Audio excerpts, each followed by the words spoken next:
One of the most frustrating things when you're using your sewing machine is when your thread keeps breaking. Let's go over the reasons why thread breaks on a sewing machine so you can fix that faster. There are two reasons that thread breaks. One, there's too much force or pull on the thread and the thread just isn't strong enough so it snaps. Or two, something's wearing away the thread as it's passing through. So if you kept on wearing away on this, eventually it will get weaker and then it would snap more easily. Let's start with the first reason, that there's too much force for the strength of the thread. The first thought many people have is the tension setting. This is the tension setting on my machine, and it makes these little discs right here open and close and hold the thread more tightly or more loosely. But if you've been sewing along just fine and suddenly your thread starts breaking, it's not going to be the tension, because the tension doesn't just change itself. You have to change the tension on the sewing machine. I have a whole another video about tension. It's linked in the description below that explains how tension works.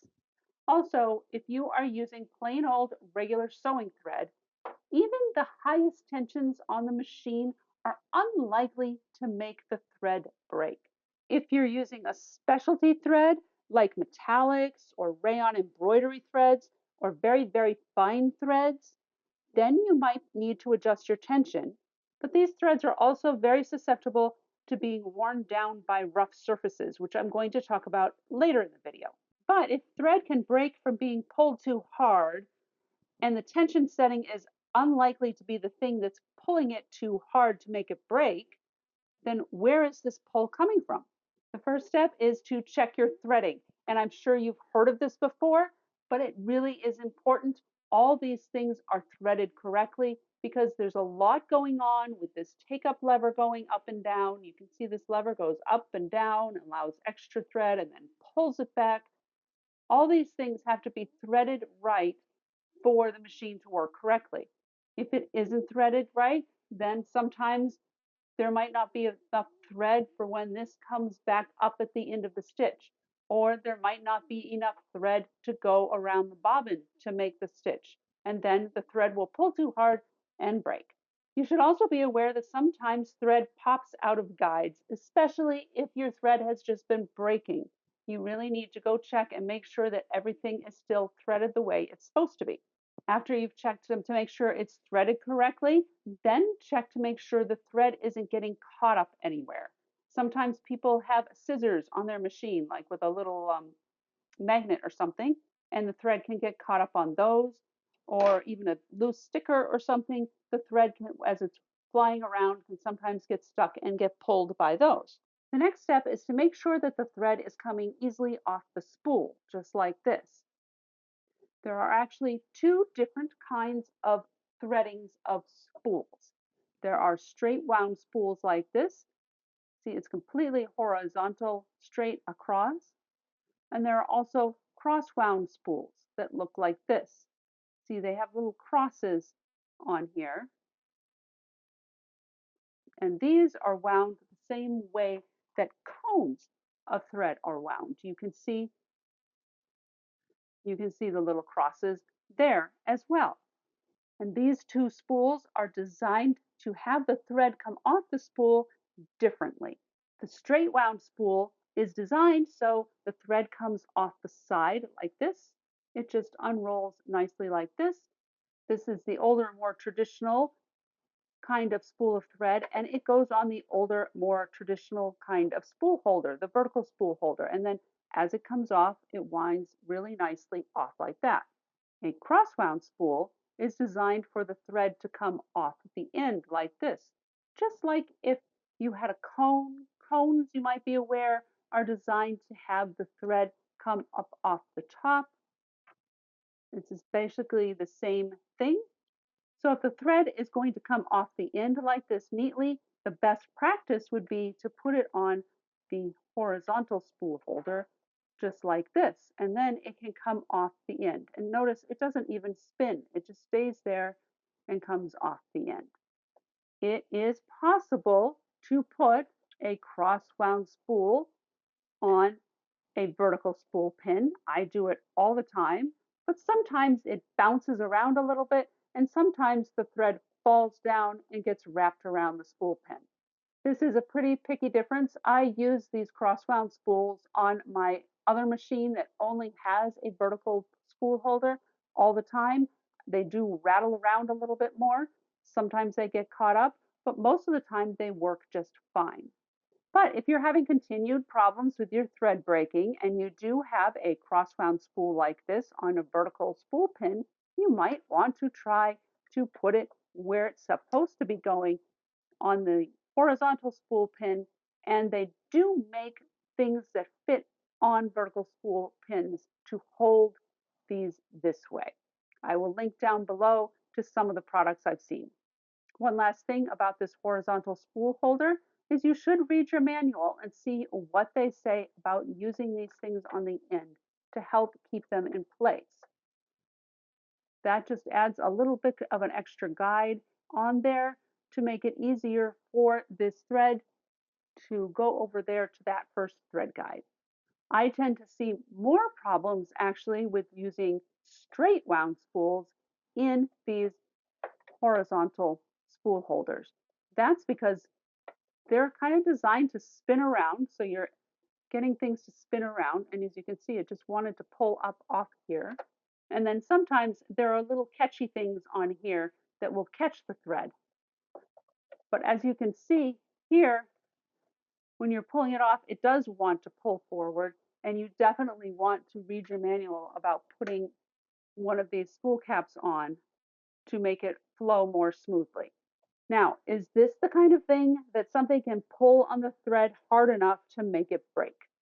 No, not usually. But what can happen is that it pulls a little bit and then lets loose and more thread comes out, and then you have extra thread flying around up here for a little bit that can get caught on something on top of the machine. Or it may even help it come out of a guide down here. So if I'm having problems with thread breaking, the first thing I check is the thread path. And because I use a cone, you probably can't see, there's a thread here and it goes all the way over to this cone.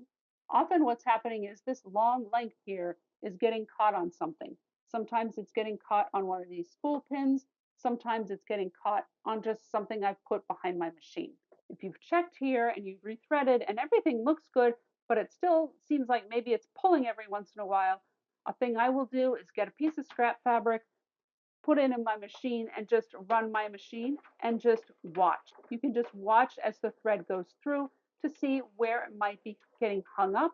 This is especially useful if you're using one of these cross-wound spools on a vertical spool holder. You can see if it looks like that is causing a problem. Okay, you've rethreaded your machine very carefully using your manual and you've checked the thread path, you're watching it, it's flowing smoothly, everything looks like it's great, nothing is getting hung up. What should you check next? Next, we're going to look for places that the thread is getting worn or cut on the thread path as the thread goes through the machine before it makes a stitch. One important thing to realize is that every time a stitch is made, extra thread goes through the needle. The needle goes down. The take-up lever inside here is going down to provide extra thread. There's a whole bunch of extra thread, and it needs that extra thread because the needle goes down and then the machine pulls a whole bunch of extra thread right there around the bobbin.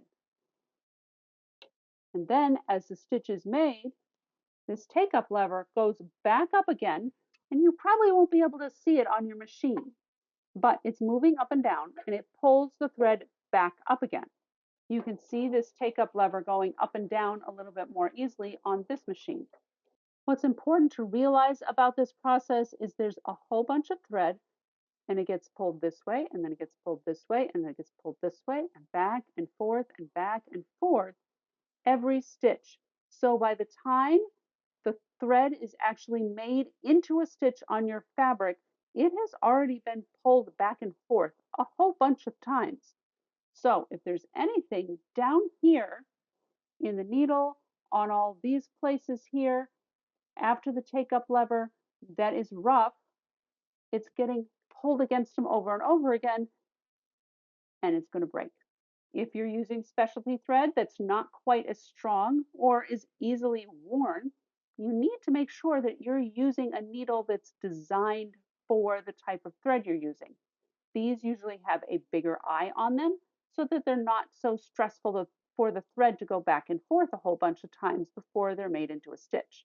Just like the points of the needle wear out and you need to replace them, other parts of the needle can wear out and develop little rough spots. And then if that thread is going back and forth over that rough spot, it's going to get weaker and be more likely to break. So the next step would be to change your needle and see if that makes the thread breaking stop. If changing the needle doesn't work and you're sure that nothing's getting caught up above in the thread path, then go looking for other places that might have rough spots that encounter the thread. This is the most unlikely thing, so this is really if you've exhausted all other options, but the thread goes through this little hole on the needle plate. If you've hit the needle plate with your needle, you might have left a little gouge and there might be a little rough spot. Same thing applies to things inside, like the edges of the bobbin or even the hook. They might have a rough spot that needs to get sanded down. If you find a rough spot in the needle plate, it's probably safe to use a very, very fine sandpaper. It's usually called emery paper to try to sand that down. If you find a rough spot on the hook, then I wouldn't actually recommend that you do this yourself. You probably want to take it into for service and have them do it because the hook is a very delicate, delicate thing. This last little bit that I just talked about, the places where you might need to sand, those are very, very unlikely. I have yet to need to do this on my machine. And I have hit pins and hit the needle on the edge of the needle plate and all sorts of hard things like that. And it hasn't created a situation like that for me yet. But if you're being really hard on your machine all the time, pulling the fabric through, which makes it more likely that the needle will end up hitting this needle plate hole or hitting lots of pins, then it's possible that you might have a problem like this inside your machine. So to summarize, if you're using regular thread, then the most likely fixes are to check where on the thread path the thread is getting hung up and to try changing your needle. If you're using a specialty thread, make sure you're using a good needle for that specialty thread. And also, again, check on the thread path to look for areas where that super sensitive thread might get hung up. If that doesn't work and your thread is still breaking, then try playing with the tension and check out the video in the description below about how to adjust your tension. Happy sewing!